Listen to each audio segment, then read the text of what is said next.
Investigators Meeting. We will give a few minutes for a few more people to join. You can get CME credits for this. So once you sign up to the UCSD Cloud CME program, you can text this activity code to the phone number listed there and get some CME credits. I also encourage you to follow CMCR on the social media links listed below if it's of interest. Please be aware that this meeting is also being recorded. Ultimately, we'll post it to our website as well. So we'll give one more minute for people to join, and then we'll start off.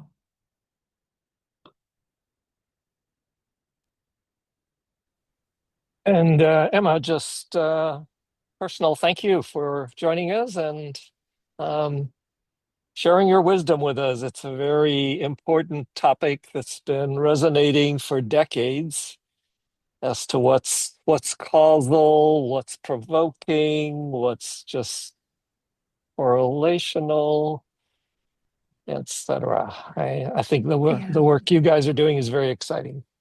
Oh, thank you so much for having me. I don't know how much wisdom I'll share, but hopefully it'll be a good discussion. Okay, so let's go ahead and start. I know people will continue to join for the following minutes, but we're very pleased to have Dr. Emma Johnson join us. She is an assistant professor in psychiatry at Washington University School of Medicine. Her research leverages large-scale genome-wide data to explore the genetic and environmental contributions to substance use, behaviors, and other behavioral and psychiatric phenotypes.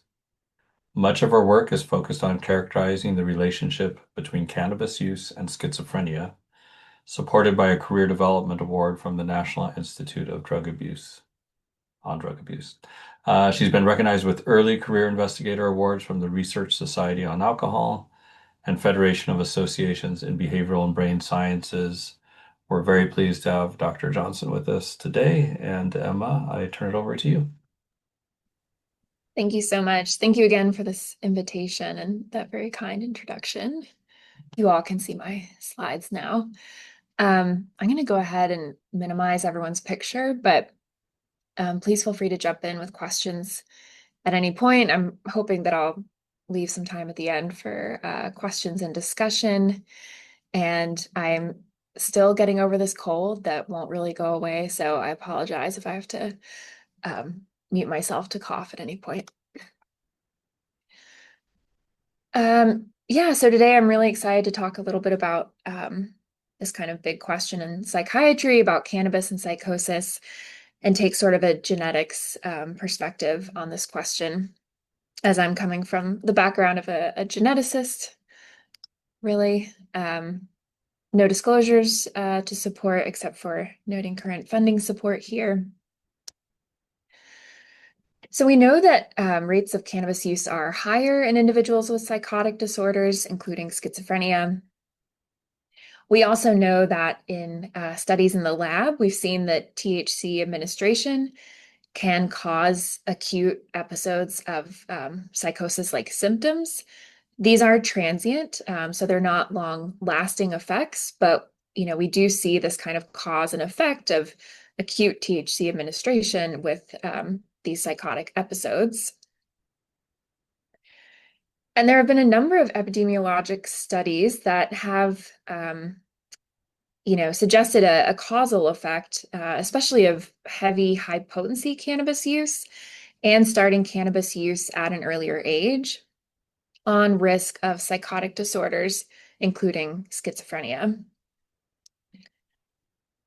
But another piece of this puzzle might be genetics. So it might be that there are genetic effects that are shared between psychosis and psychotic disorders and cannabis use. So in other words, there may be a genetic effect on risk for schizophrenia that might also increase someone's likelihood of using cannabis. So that's kind of one piece of this puzzle that I might be talking about today, or I will be talking about today. I want to point out that these are not mutually exclusive hypotheses. So it may be that There is some causal effect of heavy, high potency early cannabis use on increasing risk for psychotic disorders. And there may also be some of these shared genetic effects that increase risk for both of these things. Those can both be true. There's also been a lot of interest in this question of, many people use cannabis, and not everyone who uses cannabis is going to experience some of these negative effects like psychosis. So why do some people experience that? And one suggestion is that there may be, some sort of genetic vulnerability in some people that then interacts with cannabis use to together increase risk for psychosis and psychotic disorders like schizophrenia. So this gene environment interaction between a genetic vulnerability and heavy cannabis use. So that's something we'll also talk about today. So first, I'm going to go through a little bit about what we've learned about the genetics of cannabis use, and then I'll talk about some of the evidence that we see for shared genetic risk factors between cannabis use and psychotic disorders. Then I'm going to switch gears a little bit and talk about correlations that we see between cannabis use and psychotic-like experiences in the All of Us research program, and then hopefully we'll have some time for discussion. So cannabis use behaviors, whether we're talking about initiating cannabis use, heavy cannabis use, or cannabis use disorder diagnosis, these are complex and polygenic behaviors. And this is probably not news to all of you, but what I mean when I say that they are complex is that they're influenced by both our genes and our environment. There's not just one gene that, causes someone to use cannabis, to start using cannabis, or to be at higher risk for becoming dependent on cannabis, but rather it's a combination of both genetic effects and our environment. Apologies. When I say polygenic, I mean that these behaviors are influenced, again, not just by one gene or one genetic variant, but by many genes and genetic factors across the genome. So today we're going to be talking about some studies that can help us try to dissect both the complexity, the complex nature of these behaviors, as well as the fact that they are polygenic, so not simple in terms of genetics as well. So a method that my research relies heavily on is a genome-wide association study, or a GWAS. Again, many of you may already be familiar with a GWAS, but in case you need a refresher, we can think of kind of the simplest case of a GWAS as being where we're studying cases and controls. For example, maybe we're performing a GWAS of alcohol dependence, and so we're going to recruit cases with alcohol dependence and controls without.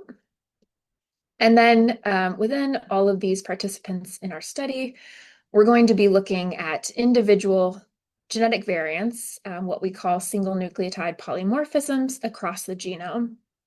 And we'll be comparing these variants between our cases and our controls. One way that the results of a GWAS are often visualized is with the Manhattan plot. So it might look something like this. This is from a GWAS in 2018 of alcohol dependence. So sorry. This is called a Manhattan plot because generally it's supposed to look like the skyline of Manhattan. On the x-axis, we see that the genetic variants, our findings from our GWAS, are laid out by their physical position along the chromosomes. And on the y-axis, we have the negative log 10 of the p-value, or in other words, how strongly associated are each of these genetic variants with the trait or disorder that we're studying. So in this case, how strongly associated are these variants with alcohol dependence? And we can see that there's this peak that surpasses genome-wide significance on chromosome 4. And as I mentioned, generally we call these Manhattan plots because they're supposed to look like the skyline of Manhattan. Here, I think it looks a little bit more like the skyline of St. Louis, in part because this was a smaller, earlier study.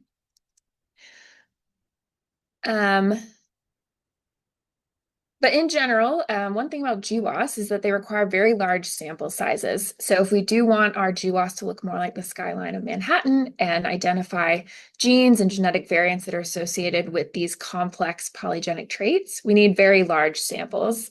So one way to do that is through meta-analyses, and this includes consortia like the Psychiatric Genomics Consortium, where, for example, in our cannabis use disorder meta-analysis, we pooled over 350,000 people across 20 different cohorts to increase our sample size beyond what any single cohort could do.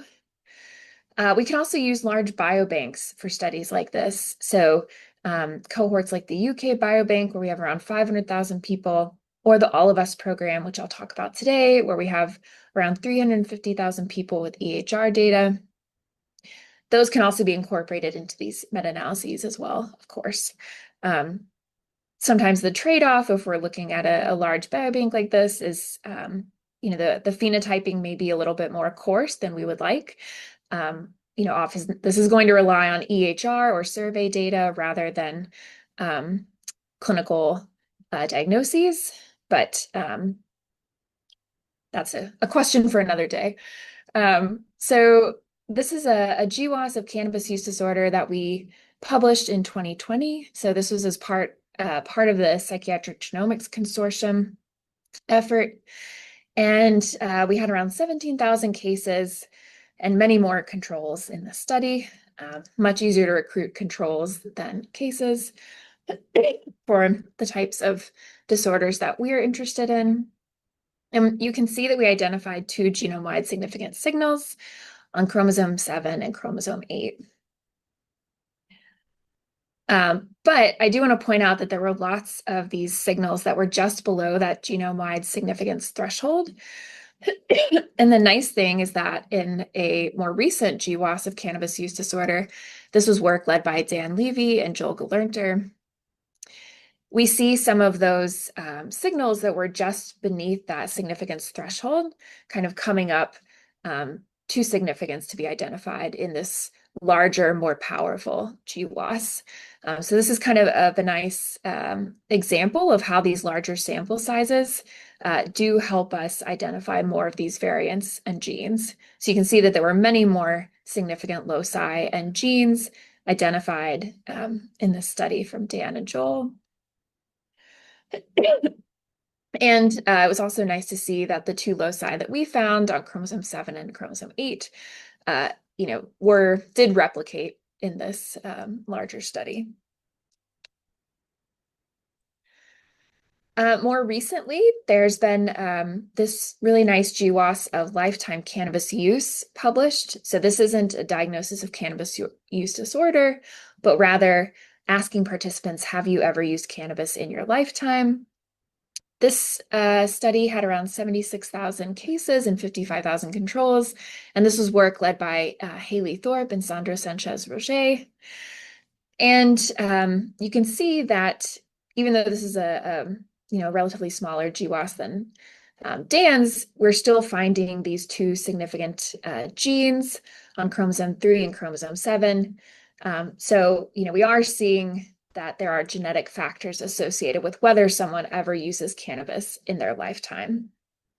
So that's kind of the landscape of what we're seeing in terms of the genetics of cannabis use behaviors. Now I'm going to talk a little bit more about evidence that we see for pleiotropy, or these shared genetic risk factors for cannabis use and psychosis or psychotic disorders. How can we look for this evidence? There's several different ways we can do this. We can estimate genetic correlations. So if we have a GWAS of cannabis use or cannabis use disorder and a GWAS of psychosis or psychotic disorder, we can look at the correlation between the genetic effects of those 2 phenotypes. And that gives us some idea of how much genetic overlap there is between these different traits. We can also try to isolate individual genetic variants or genes that show shared effects on both cannabis use and psychosis. And then we can also look to see if these genetic variants and these genes that we're finding are they enriched for specific biological pathways or gene expression in specific tissues for both cannabis use and psychosis? So first, I'm going to show some of the genetic correlations that we found between cannabis use and other traits. First, just to kind of orient you to this figure, this is actually from our GWAS of cannabis use disorder that we published in 2020. But here we compare the genetic correlations between lifetime cannabis ever use and a diagnosis of cannabis use disorder. So the genetic correlations, the magnitude of those are shown on the x-axis here in this figure. And then all of the independent phenotypes where we were estimating these genetic correlations, those are shown on the y-axis. Genetic correlations between a phenotype and lifetime cannabis use are shown with the circles, and genetic correlations between cannabis use disorder and these different phenotypes are represented by the diamonds on the figure. And so one kind of interesting thing to note is that many of these genetic correlations are of similar magnitude between cannabis use and cannabis use disorder, but we do also see some kind of interesting different patterns of correlations. For example, if we look at the genetic correlation with ADHD, I don't know if you can see my pointer, but if we look specifically at ADHD, we see that that genetic correlation is much stronger with cannabis use disorder compared to lifetime cannabis ever use. We also found 3 phenotypes that actually showed genetic correlations in the opposite direction of effect. So cannabis use disorder was positively correlated with BMI and negatively correlated with age at first birth and educational attainment, while lifetime cannabis ever use showed genetic correlations in the opposite directions of effect for those 3 phenotypes. So even though cannabis use and cannabis use disorder are obviously themselves highly correlated and related behaviors, we do see some kind of interesting differential effects when we look at other traits. But if we focus specifically on schizophrenia, interestingly, we do see very similar genetic correlations of moderate magnitude. I think these are around 0.3 to 0.37 between both cannabis use and cannabis use disorder and schizophrenia. In another paper, so this was a paper published in 2024 that I'll talk a little bit more about in a minute. But in this paper, we actually estimated the genetic covariance shared by cannabis use disorder and schizophrenia. And when we look at that genetic covariance and whether it's enriched for gene expression in specific tissues, obviously these are very broad tissue types, but we do see significant enrichment in genes expressed in the brain. We also saw some suggestion of enrichment for genes expressed in the immune tissues, but that didn't surpass our significance threshold. I also want to give a highlight. Isabel Austin Zimmerman is currently working on some really cool pathway analyses of psychosis. So considering more than just schizophrenia, but looking at what's shared between schizophrenia and bipolar disorder and cannabis use disorder. And so when her paper comes out, I think she'll have some more fine-grained analyses of specific genes and specific biological pathways that are shared between psychosis more broadly and cannabis use disorder. So we can also try to pinpoint specific genetic variants and genes that are shared between these different phenotypes. And so this is work that was done in collaboration with Isabel, as well as Haley, and many other folks. This was a cross-ancestry meta-analysis of GWAS of cannabis use disorder, schizophrenia, and tobacco smoking as well.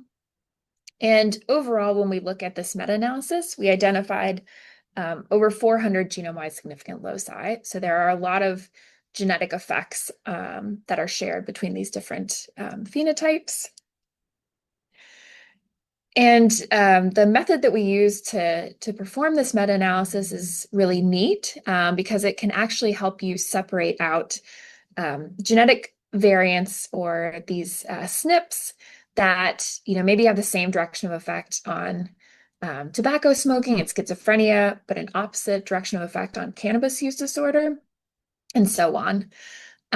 So, for example, we were able to separate these SNPs into variants that, had the same direction of effect on all three traits, or, the same direction of effect on two traits, but not the third, and so on. So that's kind of illustrated in this figure here.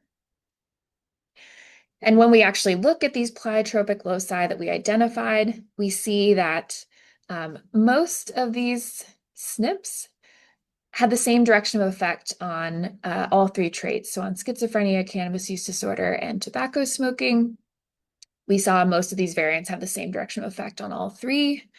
Although we did find, as we might expect, the second highest number of genetic variants had the same direction of effect on our two substance use traits, cannabis use disorder and tobacco smoking, but the opposite direction of effect on schizophrenia. So, for example, those particular variants might be, increase someone's risk for a cannabis use disorder diagnosis and tobacco smoking, but would actually have a protective effect on risk for schizophrenia. If we zoom in on one of these genomic loci in particular, this is a region on chromosome 8, where this top SNP that I've highlighted had a convergent effect on all three traits. So the same direction of effect on schizophrenia, cannabis use disorder, and tobacco smoking. This is kind of an interesting region of the genome. It's an EQTL. This particular SNP is a expression quantitative trait locus for this EPHX2 gene, which may be involved somehow in inflammation. So that's kind of interesting. It's also an EQTL for ChRNA2, a nicotinic acetylcholine receptor gene. But we have shown in past papers that this particular gene still pops up in our studies for cannabis use, even if we control for tobacco smoking.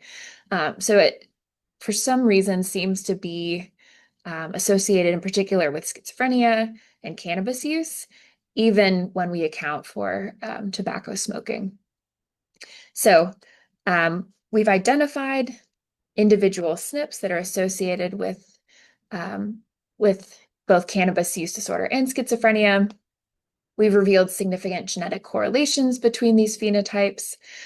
And as I mentioned, we also saw in our genetic covariance analyses that these are enriched in genes expressed in brain tissues, which is probably what we would expect. But the ongoing analyses that are looking at these more fine-grained enrichments for specific gene sets, cell types, pathways, I think those will be really interesting to see what comes out.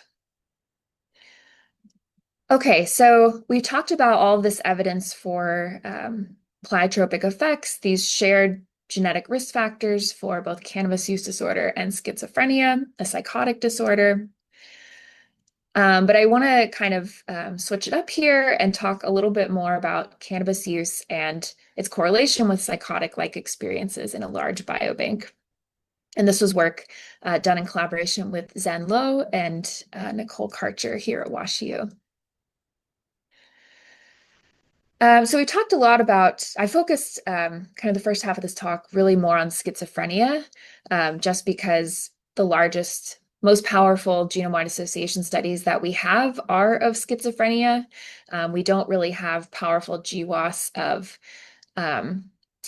psychosis symptoms per se, or these psychotic-like experiences. But we're going to shift here a little bit and talk about psychotic-like experiences instead. So these are unusual thought processes and perceptions. They are relatively common in the population. They may be benign. They might not be indicative of anything necessarily being wrong, but they can sometimes be associated with the future development of more serious psychopathology. And when we're talking about psychotic-like experiences, these can include auditory and visual perceptual distortions. So maybe feeling like you heard someone call your name, or you're hearing voices, seeing things that other people aren't seeing, that other people say aren't there. Referential ideations, feeling like people on the TV are talking specifically to you, or persecutory ideations, where you feel like there are people working against you or scheming against you. So again, these can be benign experiences. They may not be indicative of anything serious, but they are associated with risk for more serious psychopathology. There's an interesting paper that came out in 2021 from Michael Weinberg and colleagues that looked at cannabis use and psychotic-like experiences in the UK Biobank.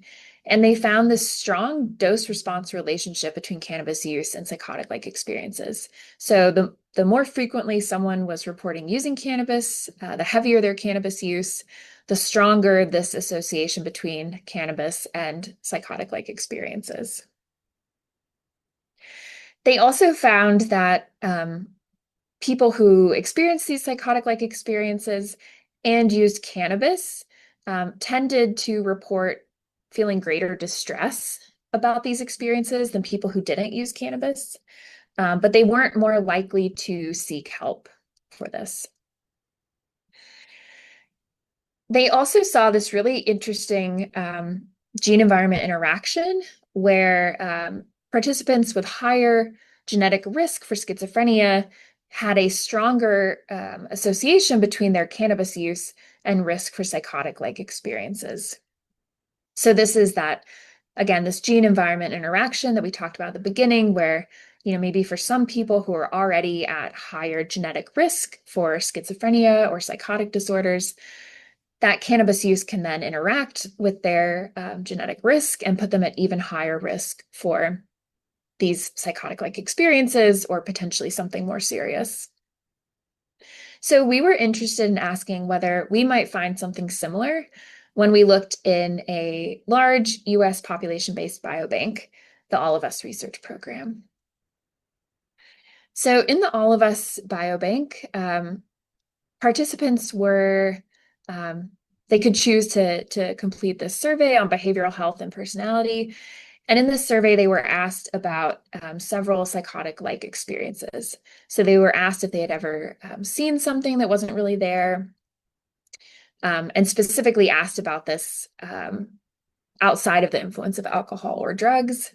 They were also asked about whether they ever heard voices that other people did not hear, whether they experienced referential ideations or persecutory ideations.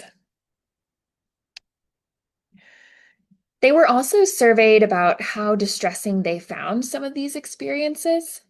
And they could rate that, I believe, it was like a 5 or 6 point scale from very distressing to not distressing. I actually found it to be a positive experience, which I think is a very interesting response. And we haven't looked at those folks who find these psychotic-like experiences to be positive, but I think that would be kind of a really interesting future question. They were also asked if they ever talked to a health professional about these experiences and if they were ever prescribed medication. For the cannabis use and schizophrenia measures that we're looking at, we first looked within this lifestyle survey where participants were asked whether they'd ever used cannabis in their lifetime. Around 50% of people who responded to the survey said they had used cannabis. If they responded yes to that, they were then asked about how frequently they had used cannabis over the past 3 months. So only around 143,000 people responded to that question. And you can see the distribution of cannabis use there. We also pulled some data on self-history of schizophrenia or family history. This is all self-reported. And that family history includes grandparents, parents, siblings, children, and self. So in terms of how prevalent these psychotic-like experiences are in all of us, they're fairly rare. So we can see that proportionately more people are reporting visual and auditory perceptual distortions than they are referential ideations and persecutory ideations. We did see that lifetime cannabis ever use was associated with all of these different types of psychotic-like experiences. It was also associated with endorsing any of these psychotic-like experiences. We also saw that more frequent cannabis use, as we kind of expected, was also associated with these psychotic-like experiences. So within people who reported lifetime cannabis ever use, past 3 month, more frequent cannabis use was associated with greater risk of, I'm only showing 2 examples here, but visual perceptual distortions and referential ideations. For both of these figures, the reference group comparison that we're making here is to people who report no use in the past 3 months. So this odds ratio for daily marijuana use is comparing to people who report not using cannabis in the past 3 months.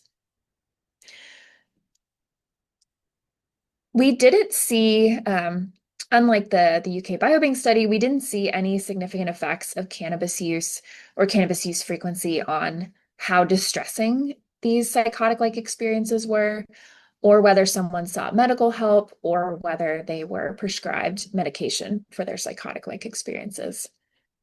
So that's where our results diverge a little bit from that UK Biobank study. We also looked to see whether there was any evidence of this gene-environment interaction. And we do see some small evidence for an interaction between schizophrenia genetic risk and cannabis ever use, specifically affecting visual perceptual distortions, such that cannabis use had a stronger risk increasing effect on the likelihood of experiencing these visual distortions in people who had a higher genetic risk for schizophrenia. So that's very similar to what was reported in the UK Biobank. However, we also decided to look at whether these things were correlated. So whether there was a gene environment correlation here. And we do see that genetic risk for schizophrenia is also significantly correlated with using cannabis. So in other words, in people who report using cannabis in their lifetime, they also tend to have higher polygenic risk for schizophrenia compared to people who don't use cannabis. And so this genetic correlation could be somewhat driving this interaction that we're seeing. So I would just take this interaction with caution, keeping in mind that there is also this gene environment correlation that we're seeing here. Finally, we also looked at other reported substance use, which was something that I think was not available in the UK Biobank, but this is something that we can look at in all of us. And so in that lifestyle survey, people could also report whether they had used other substances. And so when we looked at all these different substance use variables in the same model, we see that daily cannabis use, which is down here at the bottom, it's still associated with these psychotic-like experiences. In particular, we see this association with visual perceptual distortions. But we also see that methamphetamine use and tobacco use are more strongly associated with some of these psychotic-like disorders, in particular persecutory ideations. So, methamphetamine use, I think, that association makes a lot of sense. Tobacco use, I'm not as sure about. This might be kind of these are all just correlations, right? So we can't draw any causal conclusions from this. But this might be kind of an instance of polysubstance use, for example. So we're still kind of trying to dissect those results. But in summary, we looked for this gene environment interaction here between genetic risk for schizophrenia and cannabis use, and whether that increased risk for these psychotic-like experiences. We found some, I would say, not very robust evidence for this, and I think we find stronger evidence that this gene environment correlation might have been kind of driving that effect, at least in our study. That's what we see. So it might be that cannabis use and genetic risks for schizophrenia are really more of independent contributors to risk for these psychotic-like experiences. It might also be that, as I mentioned, we saw that gene environment correlation. And so I think that is also probably playing a role here. Finally, from this study, I think this kind of reminded me that it's really important to consider other substances, as well as polysubstance use in future studies. There's been so much focus, I think rightly, on cannabis use and its relationship with psychotic-like experiences and psychotic disorders, including schizophrenia. But many studies are unable to consider other substances or look at these other substances. And it's just important to keep that in mind when we're trying to interpret some of these findings. I would like to acknowledge the All of Us research program and its participants, as well as support from my funding sources, collaborators that I've mentioned here, as well as Alexander Hatoum and Arpana Agrawal, who are involved in these studies, as well as other lab members. And I think that's all I have. So hopefully you have some time for questions. Yes, we do. Thank you, Emma. That was Thanks. terrific in addressing a highly important topic these days. Let me open it up for questions. You can either raise your hand or put it into chat. Either way. Questions?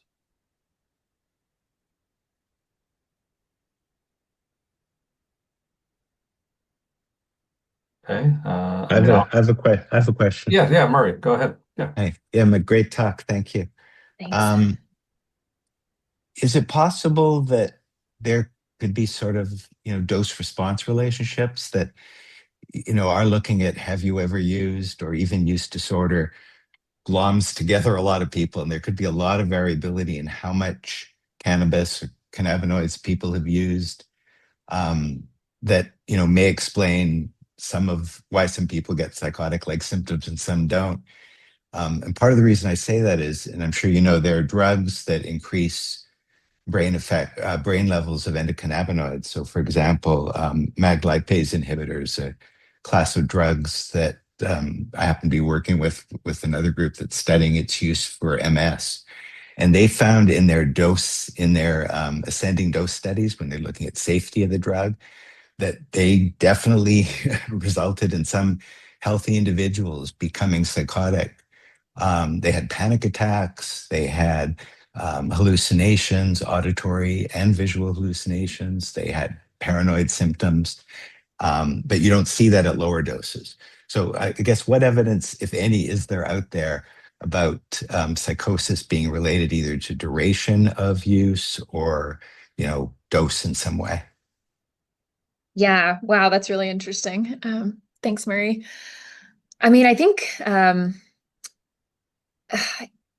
think there's a lot of evidence for this dose-response relationship. I think you make a good point in a lot of these genetic studies that we're doing. For example, cannabis use disorder, that's lumping lots of different people together.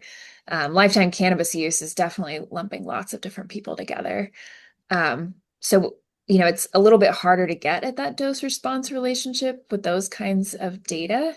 I think Haley is on the call, so she can correct me if I'm wrong, but I believe she has, in her GWAS that I was mentioning, there was also a frequency of use phenotype. And so, I think more data like that, where, we can sort of get a little bit more fine-grained phenotyping. But I do agree that, what we really want, I think, is more of this, like a measure of long-term exposure or something. I don't have any good answers off the top of my head immediately how to do that, but Yeah, I mean, I think there seems to be a lot of evidence for heavy, high potency use of cannabis, as well as this early age at onset, which might also kind of be indicative of that longer, you know, duration of exposure. Um, so, I talked at the beginning about, these larger sample sizes that we need, but I think we also need some of these better phenotyping in our GWAS to try to get at some of these interesting questions. Well, Thank you. Well, Haley good. gave a thumbs up to your statements, by the way, Yeah, Emma. yeah. Thanks, I don't know Haley. if she's in a position to speak, maybe not right now, but Just anecdotally, though, Murray, the it isn't just a dose response kind of phenomenon. I'm just looking back on our randomized trials of inhaled cannabis for neuropathic pain, you know, and we start out with really kind of a 5 milligram dosing. Uh, about 10% of the cohort developed uh, panic paranoia with just, these very low doses. So it isn't just uh, Yeah, the there more you, definitely are individual differences too, right? yeah. It's not just dose. Yeah. Yeah, and many of those people will be turned off to ever use cannabis again as well from a result of their like early experiences. And it is interesting, like, did you explore the overlap between the anxiety and this, like, because you talk about the importance of kind of looking at other substance use disorders and public and polysubstance use, but what about, kind of these overlapping known, I don't know, mental